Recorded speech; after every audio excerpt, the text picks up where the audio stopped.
I'm happy to be here finally. My flight was taking off, then they aborted the flight, so we had to go back, recheck the engine, and come back from Bombay. Took some time.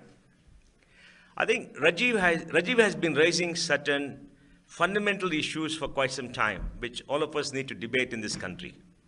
And the fundamental issues are, should civilizations protect their identity and retain their identity? Now, we are a very old civilization. It may go back thousands of years. We have very much to be proud of. Should we retain what our heritage is and invest in that? And why should we do it? Now, let's look towards the West. In Europe, they claim that the Western civilization civilized the world. And they invested heavily, and they go back to the Greek tradition. Greek, Rome, they forget the Dark Ages, then the Renaissance and the Enlightenment, and they claim a unique place in world civilization and the mastery of this planet, because they say, we are the ones who made civilization what it is, and they write about it, and they write about us, they write about the Chinese and the Japanese, and say that we are the superior civilization. It's a white man's burden. But they preserve the Greek classics. They have a lot of universities which reinterpret the Greek classics from time to time. They translate the Greek classics, the Roman classics, into English and various languages, European languages, and they have debates, conclaves, and they have mastery over the civilization, and they have retained their identity as Europeans, inheritance of Western civilization, something called the Western civilization. And they interpret our civilization, in their view, what Rajiv keeps saying, Pura Paksha, and they propagate their point of view to clearly demonstrate their mastery, to say that they're the originators of science and technology and everything else. So they have preserved. And they claim they're the center of the world. China, a very old civilization, in the Cultural Revolution, destroyed everything that was of the past. We know what Mao did, right? In the cultural civilization, revolution, the intellectuals are put back to the field to plow and for agriculture. And anybody civilized, educated, were banned, are put in the field to work, are sentenced to hard labor, because they wanted a break with the past. Now suddenly, when China has become the largest economy in the world, they want to rediscover their heritage. The Chinese took English names. You go to China, you talk to young people, they got two names, a Chinese name and an Indian name. I mean, a Chinese name and an English name. And they felt that they were deprived and they want to demonstrate superiority, so did that. Now, China has become rich. China is going back and trying to rediscover its roots. I think an American author, I don't know his name, has written a 14-volume book, Why China is the Heart of the World Civilization, and all the great discoveries of the old world happened in China. And now they're claiming the heritage, and many scholars in the West are mimicking the same thing, talking the same thing, and glorifying China. And in China, the billionaires are going back, buying those old Ming vases and all the artifacts which have been taken away, especially after the sack of the Summer Palace in 1864. We all know Summer Palace was the height of human civilization, 1 square kilometer of pleasure and beauty, which was sacked by the European forces in 1864 in the Opium Wars. And all the artifacts are distributed. Now they're buying them back and putting them in their museums. They're opening museums. They're giving pride to Chinese to say we are Chinese. And if you talk to young Chinese, they're they got a lot of pride and very proud of the country. They think they're patriots, and they march in the streets every time they have an anniversary of the Nanjing massacre. I think Nanjing, killing in 1933 or some other around that time. The Chinese have done it. The Arabs are doing it. I think suddenly we are hearing about the Islamic civilization's great achievements in science and technology, 11th, 12th, 13th century. Books are being written. Authors are being commissioned. A lot of things are happening. And suddenly there's upsurge. And everywhere is that everything of science and discovery is in the Quran. And the point to watch the Quran and say, it's already been said. Everything has been said. So they're doing it to send the message that we are not Bedouins, we are not tribals, we are a great civilization. We have many things to be proud of. And of course, we fell into bad ways. The Crusades happened. But all these things happen. They're doing it. So, what is India doing? We're decrying our civilization. If you say you are a Hindu or Indian and talk about something, you are communal. It's the only country where you talk about yourself and civilization, you're deemed communal. I don't know what this word communal means. And you are not secular. The only secular people on the planet are the polytheistic people. If you're polytheistic, by nature you're secular. Because polytheism is many paths, no single path. In monotheism, you have one single path, one single God, one way to go to heaven. And you don't go to heaven. A friend of mine asked a Protestant in America, because he was trying to tell him about many things. He said, will Gandhiji go to heaven? Gandhiji will not go to heaven. Because he's not baptized. He will not go to heaven. But a terrorist who does jihad will go to heaven. Buddha will not go to heaven. Buddha is not baptized. Of course, Buddha creates his own heaven, right? Shankara will create his own heaven. But the point I'm trying to say is, monotheism by its very nature is restricted. It's only the age of enlightenment and the separation of church and state which made Christianity what it is today, where there's a greater amount of freedom. Or you know what happened in the Dark Ages. Islam has not had a social revolution to create the distance between religion and the person, and I think that is having its ramifications in all the jihadis, in this very bad interpretation of the Quran now. Quran is a religion of peace in many ways, it is true, but it also has verses which talk about how to treat the kafir. There are verses in the Bible, in the Torah, how to treat others. There are verses in Manusmriti, how to teach people who listen to the Vedas, right? We all know that. But we don't activate that, we ignore that. Why do we ignore that? Because they were creation of a particular time and space, and they're not very relevant today. We take the good things and say all the things should go away. And Christianity has done that, Islam has not done that. So we have the IS, we have the jihadis who interpret, and they're all supposed to be good Islamists. And they're the ones who are going to go to heaven. So the monotheism creates a single path, whereas polytheism by its very nature creates multiple paths.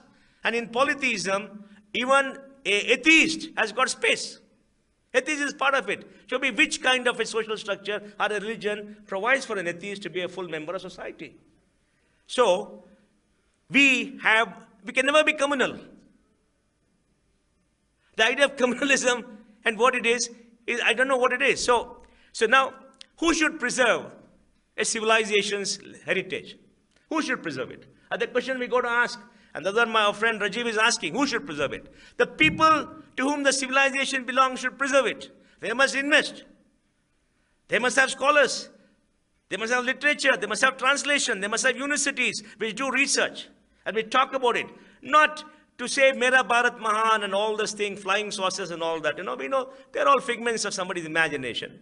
But the good things about mathematics, about science, about ethics, about metallurgy, all the good things which are there have to be preserved and spoken about because they give us an identity. Now our children don't speak our languages. Our children don't speak Kannada, Hindi, Konkani or whatever it is. They speak English.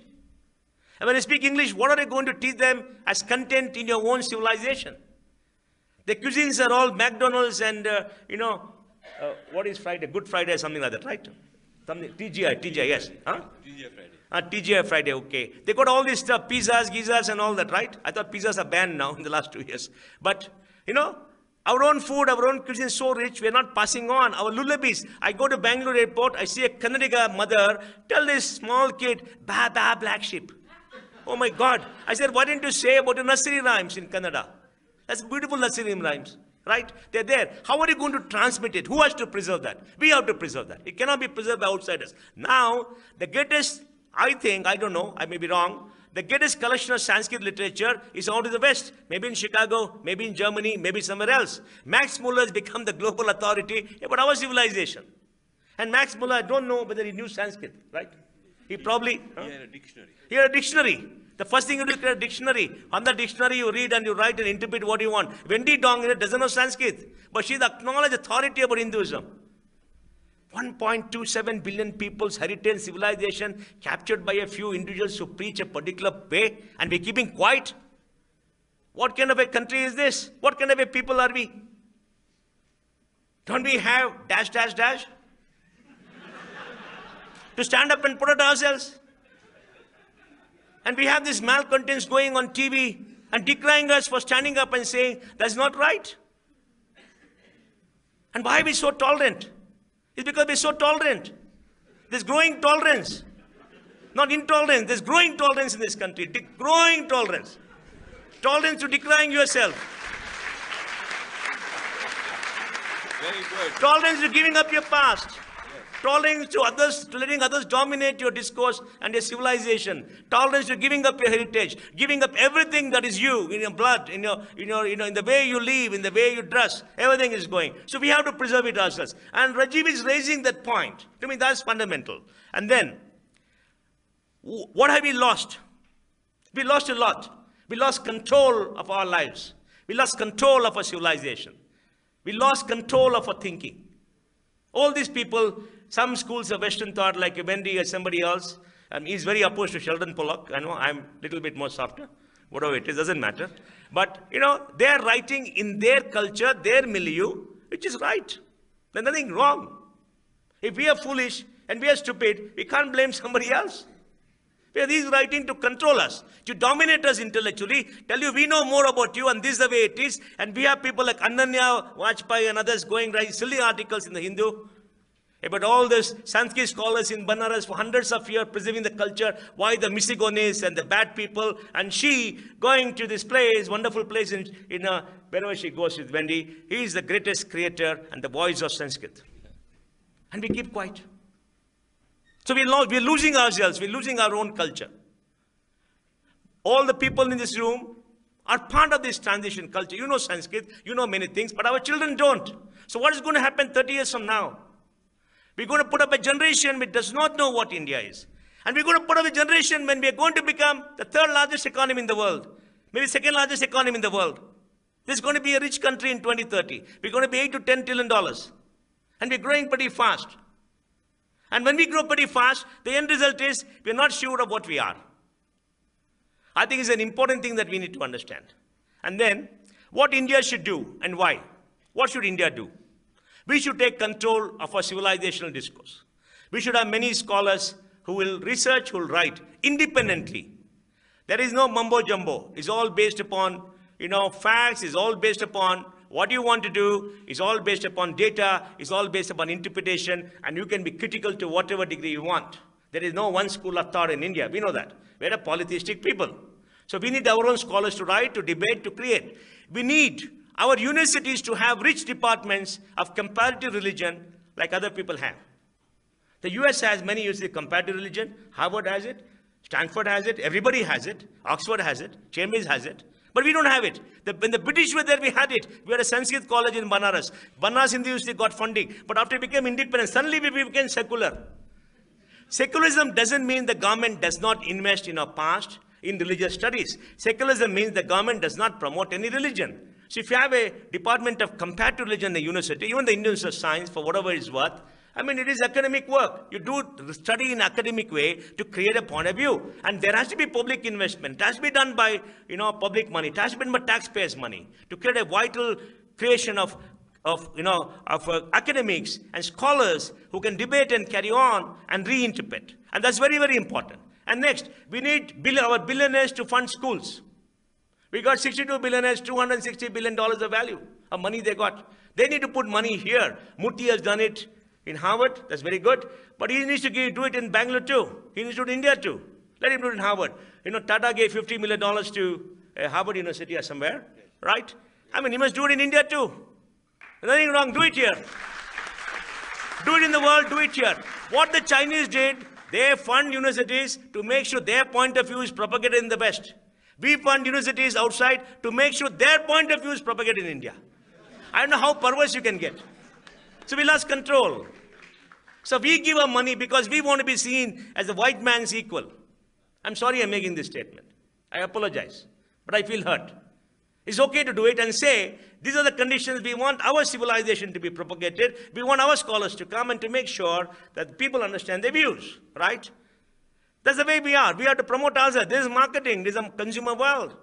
Nobody is going to market your point of view, right? We want to teach Balaji, who has never come to India, born in the US or something, a good techie, what an Indian truly is. Right? We've got to teach him. So we need our own stuff. So we need our billionaires to fund all this. We need people to come and to study it and create jobs for people who come out of them. So they're scholars, so we keep it alive. Now, why is Rajiv important? Why is Rajiv important? Because Rajiv realized this 20, 25 years ago. And Rajiv has fought the battle. Rajiv has been ostracized. Rajiv has written a variety of books with his own money, with his own time, to tell us, hey guys, you're losing something which is very valuable to you. You're using your soul. You're losing your soul, and it's not going to come back. It takes time to build a soul. You got a lot of soul, hundreds of years of work. You know, whenever I go to do my Shraddha for my father, when I sit down and do it for my father, we do the Pindadan and all that, right? I always think of the long line of people who sacrificed and did many things, so I could come into the world and be what I am. I am what I am because the investment they have made in creating a society, keeping society alive, creating culture, right? And by this, I pay homage to their souls. I'm a long line, is a continuum, and I must pass it on. And I'm not passing it on. I must pass on my heritage, the good and the bad, and allow them to debate.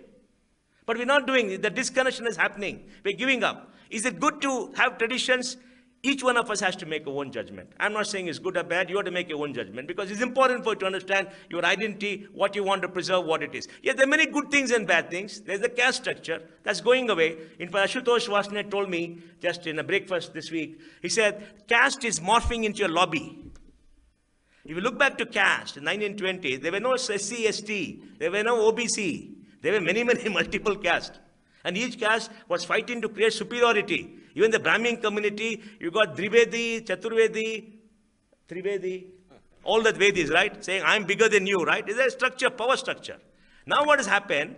Politicians have created structure like SC/ST to create a lobby to get things for themselves. Then the OBC lobby, they're nothing like an OBC. They're only caste. They collect them together and each one has a lobby. And that's fantastic because a social structure has morphed into an economic structure or a political structure. And that's means the old disparities will go away. And that's very good. Caste is morphed into something else that may be good or bad. Now Rajiv, I studied this, written about it, he's talking about it. So Rajiv is important to me and Rajiv should be important to all of us and we have to support him and through Rajiv create a group of academics who can carry this forward. And why Sanskrit? Why should we study Sanskrit? Many people on the left say Sanskrit is dead. I think even Sheldon Pollock says Sanskrit is dead, right? Bendiga says Sanskrit is dead. It's all dead language. Ananya writes Sanskrit is dead. I don't want to give glory to Ananya by repeating it, but I feel very offended by the article she wrote in the Hindu. I wish many of you look at it and read it and get sufficiently angry and have a blood boil to keep on writing rejoinders. I mean, it's disparaging, insulting, and humiliating that a small twit writes such things about scholars who spend their whole lives on doing big things. Why Sanskrit? Because our content is in Sanskrit, the original content in Sanskrit. Why Greek? Why Latin? Even now in the Vatican, the liturgy is in Latin. They keep it alive. Why is that? Because the original content is there. And in translation, much is lost. And in Sanskrit, the beautiful language, in the intonation, new meanings arise. That's what I'm told. In the intonation, new meanings arise. And if you don't have the proper intonation, the meanings get lost. It morphs into something else. And the intonation is the way to keep it alive and interpret in a particular manner. My Kannada professor, Venkatesh Murthy, who's a poet, was speaking in Hegodu, where I once went. I lost my way there, went there, spent 3 days. And he's saying, why are there multiple Ramayanas and Mahabharatas in India? He said, there are multiple Ramayanas because Ramayana is a great epic. It's a story with a lot of values and meanings. And he says, each generation in his own genius to reinterpret the Mahabharata and the Ramayana in his own context, because the context changes. Was Rama right in banishing Sita? Now with women's lib and all, is not right. You can't say she's right. But he did in a particular milieu, so now we got to reinterpret. Was Rama a god who was everything? Or Rama a great human being? We got to reinterpret. So every society, every generation rewrites Ramayana in his own way, and there are multiple points of view. But to me, the principle of free thought, the principle of interpreting, the principle of not having anything so sacred that is bound in time and fixed in time, and nobody shall move one single word. That principle of freedom is the greatest freedom India has given to the world. The freedom to critique your own religion, to reinterpret, to rewrite, and to say some things that you want. You can make Rama into a Ravana, Ravana into a Rama, it doesn't matter. Because the reinterpreting, that intellectual freedom is the fountain of civilization. And that is what has kept our civilization alive. And that's why all of us are here. All of us are here to read Rajiv's book, to debate, to fight. And there can be no violence in this country when we debate and we don't disagree. We disagree vehemently. It's all right. Because disagreement is part of our culture. And that's very important. So Sanskrit is a content. Sanskrit is the operating system. It's an open system. Indian syllabus is an open system. Sanskrit is the open system. You can add on it. And it is a structured system so that it carries on and the meaning doesn't change. Like code doesn't change, right? It's logical. So it's very logical. So we must learn Sanskrit. And you must have Sanskrit scholars. And you must go to the originals. From the originals, you must reinterpret every generation. Like Greek is kept alive, Latin is kept alive. We know it's public investment. And only in doing that can we keep it alive, does it add meaning to us. Because when we read the old text, understand all this, we understand why we behave in a particular way. Why we do things in a particular way. Many of us don't know why it happens. Or how it happens, right? And if we do that, we understand our place in the world. We understand the intersection. I've been reading books now which say that in Central Asia, there's a very large Buddhist civilization. There are old temples there in Central Asia, Kyrgyzstan, all the stans, huge temples. And those people are very, very, let's say, more open than the Arabs. And even there in the Middle East, there were temples. So we don't know our own history, how far our civilization spread. And there's a book in the book which says that in Armenia, there was a Hindu community in the 13th century. In Mitra. And you know, the Iranian Zoroastrian civilization, our civilization were mixed. Because they all worship Indra. So we don't know all this stuff. We don't know all the things that happen. And we need to know it because that history will tell us what our place in. And that's why we got to learn Sanskrit. And Sanskrit has to be kept alive. And Sanskrit is not a dead language. It's a content, it's an operating system.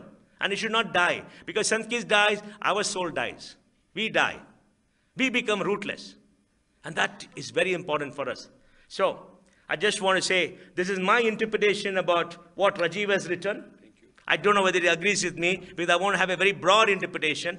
There are many things written about content, about the challenges, and many things people have done, and why we have to reclaim. I agree with most things. Some I will differ, is my friend. So thank you very much for listening to me, and I'm very happy to be here just to share some views with you. Thank you very much.